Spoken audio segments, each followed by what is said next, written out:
Well, Randy, many of the business owners I spoke with say it's really do or die, and they're willing to risk it all if it means having a little bit of peace and prosperity as we inch closer to the end of the year.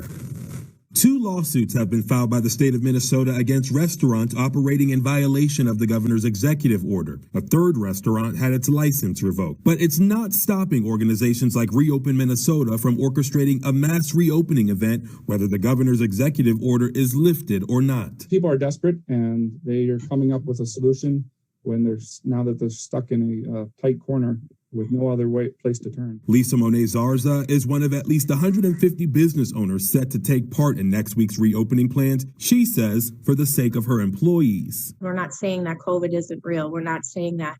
But the implications of everything involved with COVID are so much more than just what's being reported. According to the Minnesota Attorney General's office, businesses choosing to violate the executive order could be fined up to $25,000 and even face criminal penalties if prosecuted locally by a city or county. We're not demanding that you come into our restaurants, or we're not demanding that you go into the gyms.